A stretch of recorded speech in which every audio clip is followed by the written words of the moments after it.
now. This has been available for a year and we've been using it regularly.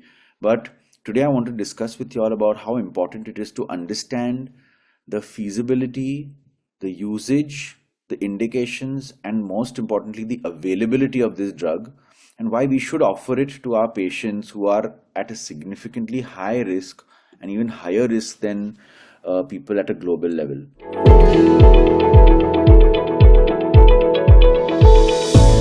Now, why is this question so important to us is because Indians are at a higher risk.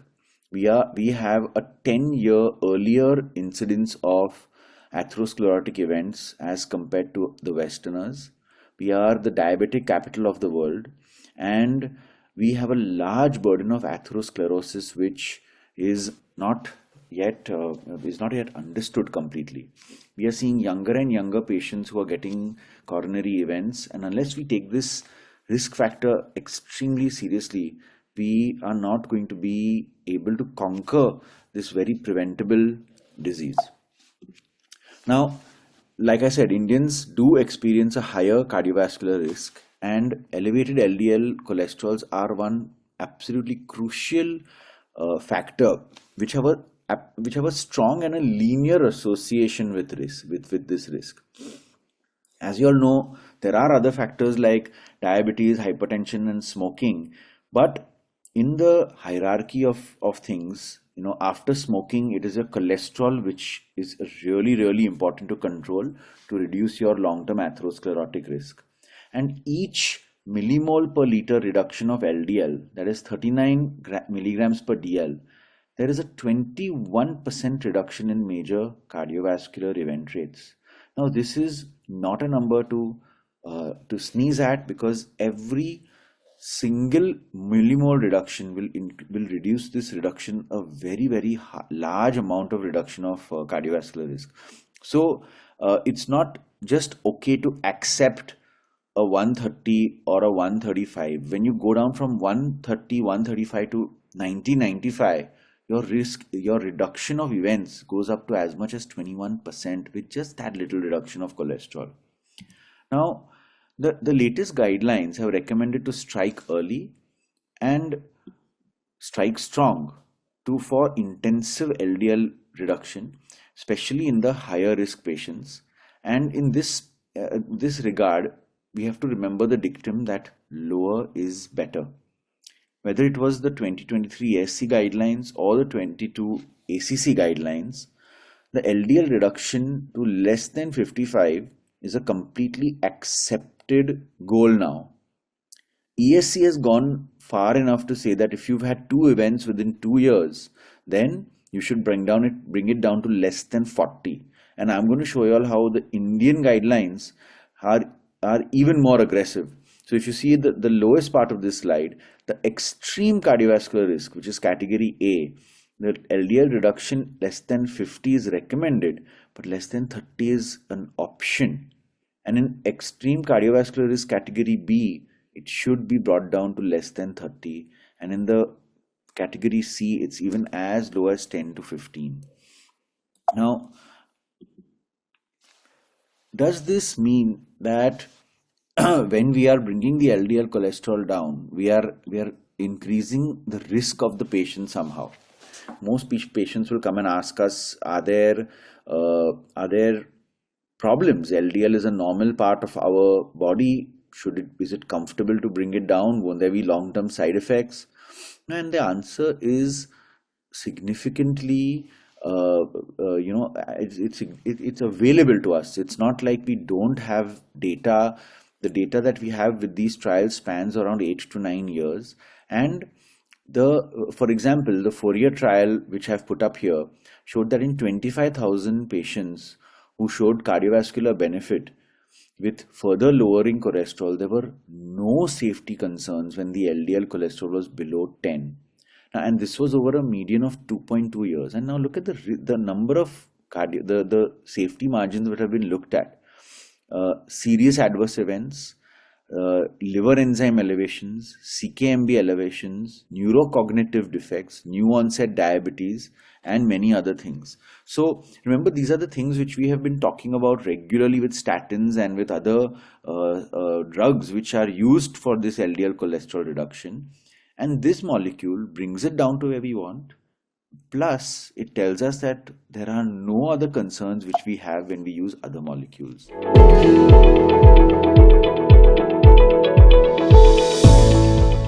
For that, let's first talk about this drug. Inclisiran is a small interfering double-stranded RNA, and this molecule, why it is so important is because it changes the processing of the LDL receptor at the liver level.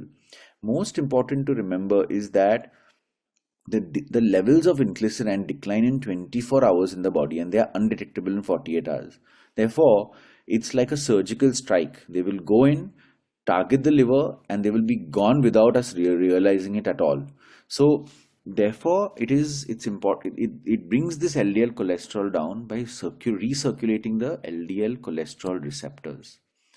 Now, the approved indications in India are: it is indicated in adults with primary hypercholesterolemia, that is heterozygous familial hypercholesterolemia, and non-heterozygous familial hypercholesterolemia or mixed dyslipidemia as an adjunct to diet, in combination with a statin or statin with other lipid lowering therapies in patients who are unable to reach the LDL goal with the maximum tolerated dose of statin, and alone or in combination with other lipid lowering therapies in patients who are statin intolerant.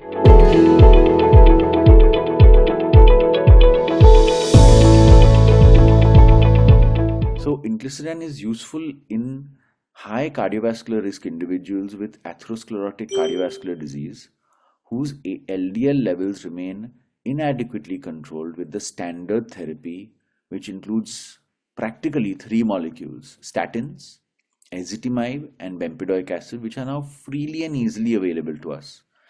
And of course, it is absolutely indicated in those patients who have heterozygous familial hypercholesterolemia.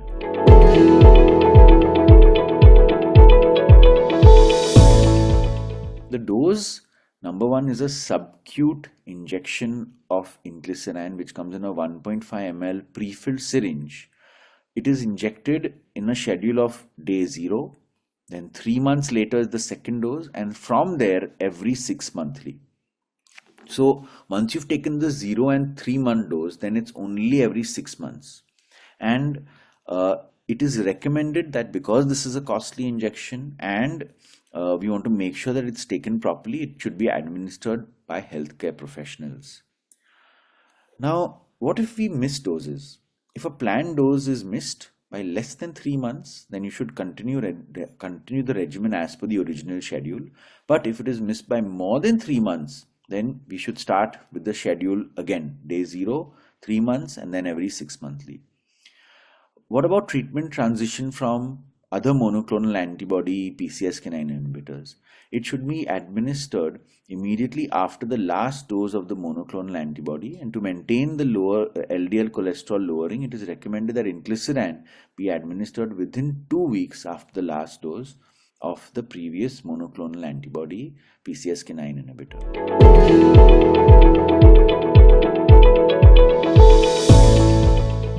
Now, this is a very important slide because in the management of dyslipidemia, now newer recommendations say that a non-fasting lipid profile is good enough, and after patients are already on 40 milligrams of rosuvastatin plus ezetimibe or 80 milligrams of atorva plus ezetimibe, do a lipid profile at 4 weeks. If you've achieved a target less than 55 and at 3 months it continues to be less than 55 with a non-LDL cholesterol of less than 85, and that's where we want to be.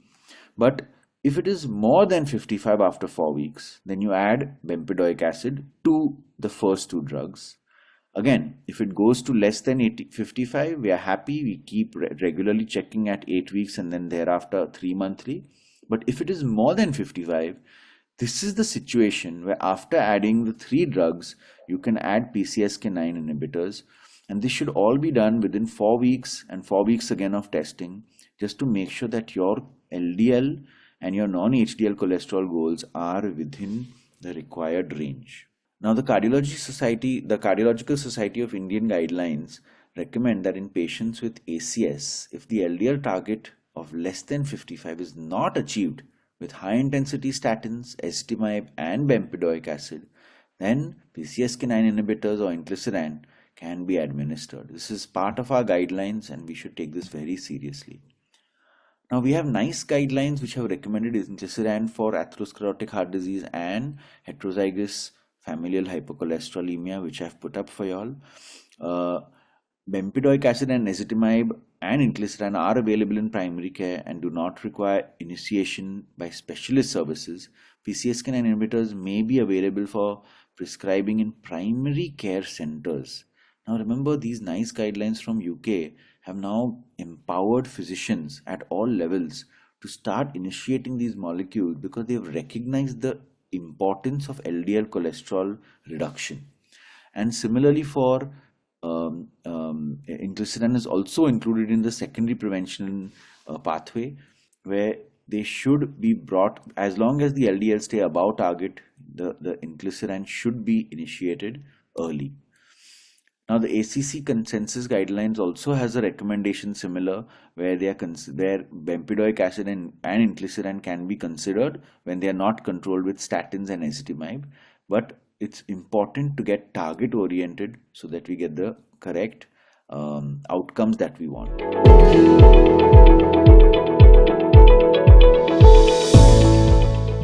Orion 9, 10, 11 were trials done in heterozygous familial hypercholesterolemia, ASCVD, and ASCVD or ASCVD risk equivalent patients with numbers nearly 500 in Orion 9, but over 1500 in Orion 10 and 11. And inclisiran was given to these people for 18 months. And I want you all to see the chart that is put here, which represents that inclisiran not only reduced quickly in the first 90 days, but look at the sustained change, the sustained reduction that is maintained in this inclisiran group. That is, those who have this LDL hovering around 50 and 40. And what is important to realize is that it's not just effective and bringing it down, but it is sustained. So the LDL burden which someone on this faces is definitely much lower than someone who takes statins or other drugs, maybe has some compliance issues, no issues. The predictability of this molecule is shown in this chart very, very clearly. 50% sustained LDL cholesterol reduction and 50% effective LDL cholesterol reduction. In Asian patients, Orion 18 with ASCVD or high risk of ASCVD showed similar outcomes. And look at the way the chart drops and then it stays sustained to levels where we want it to be. So from there was a 57% reduction in the LDL, and the ratio of lipoprotein to baseline level was also 41% lower. So this is one molecule, probably the only molecule we know which does bring down lipoprotein A, which is available to us commercially. Nothing else does this the way inclisiran does. We don't know at the moment whether lipoprotein A should be a target, but we know that it is a significant factor. Now, in Orion 10, inclisiran reduced the levels of other atherogenic lipids and increased HDL cholesterol also, as you can see in this comparison of inclisiran to placebo. Total cholesterol was much lower by 33%, the ApoB was lower, and the non-HDL cholesterol was lower. And as you can see here, the HDL cholesterol was higher. Again, coming back to the safety profile, I just want to emphasize that treatment emergent adverse effects and serious adverse effects are similar between inclisiran and the placebo groups, except in the injection site reactions. But all other things, from diabetes, nasopharyngitis, arthralgias, neurocognitive effects, these are all predominantly same in both the groups. In addition, the injection site reactions were also absolutely mild and transient.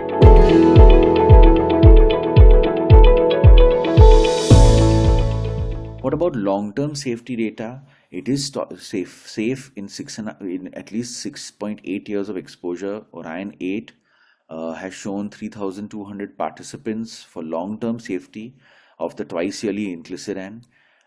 So we know that this is safe. At the moment, we don't think that there is any risk of carcinogenicity or immunogenicity. So yes, we have enough evidence to say that this is safe for a prolonged period of time. And this just goes to show that in Orion 8, which is the longest long-term safety data, the results are definitely in favor of using this for a long term, not just something which, because atherosclerotic heart disease is definitely something which someone lives with their whole life. You want to make sure that the therapy we give is something which is with them at all times. And overall, the mean exposure of this drug was 2.6 years, and in terms of the exposure, it was more than 8,000 patient years, and the safety profile has been convincingly established.